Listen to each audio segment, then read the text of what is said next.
اتفاق سے کسی صحابی نے آقا کریم کا گفتگو محبت سے دستبوسی کر لی تو اس بات کو ہم ثبوت کے طور پر پیش کرتے ہیں. دیکھو ہاتھ ٹوٹنا جائز ہے، لیکن اس طرح نہیں ہوتا تھا کہ جناب جماعت کی جماعت دوڑی ہوئی اور ہاتھ چوم رہے اور کوئی کام ہی نہیں کرنے دے رہے.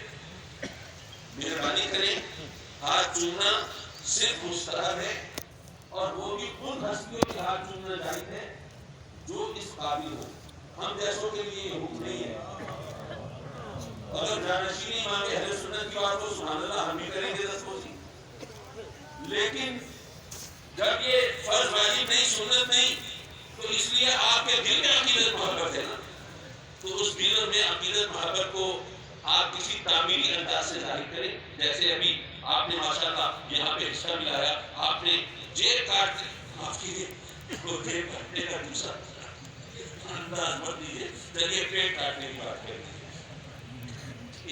پیٹ کاٹ کے آپ نے یہاں پہ اپنی ضرورتوں سے ہاتھ روک کے اپنے بچوں کا پیٹ کاٹ کے آپ نے یہاں پہ حصہ ملایا، اور انشاءاللہ العزیز یہ سب کام ہو رہے ہیں اللہ کے کرم سے. تو یہ تمام کام تو ضرور کریں، لیکن مہربانی کریں کم از کم مجھے تو یہ چیز بالکل پسند نہیں کہ ہمارے کہنے کے باوجود اچھا لوگ کہتے ہیں نہیں سے وہ دراصل سیکھ نہیں لاتی سے. مطلب یہ کہ آپ ہاتھ چومنا کو اظہار محبت کے لیے ضروری سمجھتے ہیں اور ہمارا حکم ماننا اس کی کوئی حیثیت نہیں ہے آپ کے لیے. تو اس لیے میں بھائی خدا کی اجازت سے صاحب صاحب کہہ رہے ہیں کہ آپ یہ سمجھتے ہیں کہ آپ صرف تکلفاً کہہ رہے ہیں کہ یہ ہاتھ نہ چومیں. آپ کو اسلام پیپر لکھا کے نہیں دکھایا آپ کو، اور مسئلہ یہ ہے کہ ہر بندہ یہ چاہتا ہے اس کو علیحدہ منع کیا جائے.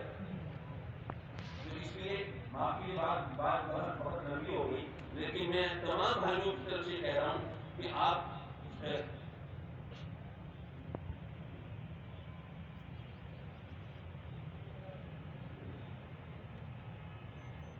جی وہی جو میں کہہ رہا تھا کہ وہ 25 آدمیوں نے گھیرا ہوا ہے اور مسابقہ کر کر کے ہاتھ چوم چوم کے بار بار پلٹ کے آتے ہیں. وہی سمجھتے ہیں شاید ہمیں نہیں پتہ لگتا کہ وہی لوگ ہیں.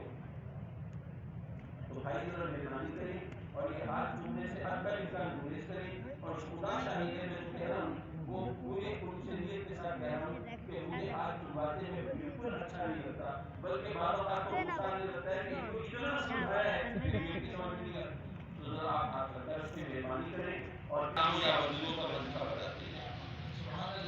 اچھا اتفاق ایسا ہے کہ حامد سعید کے آدھار میں یا سلام ہو یا اللہ ہو یہ بنتے ہیں، اور جب میرے نام کے آداد کے حساب سے میں وظیفہ پڑھوں تو وہ ایک طرح سے میرے لیے اس کی برکتیں اور رحمتیں بڑھ جاتی ہیں. اور اتفاق سے جو میرے نام کے آداد ہیں وہی میرے مرشد کے نام کے آداد ہیں. احمد سعید کے آداد وہی ہیں جو حامد سعید کے ہیں.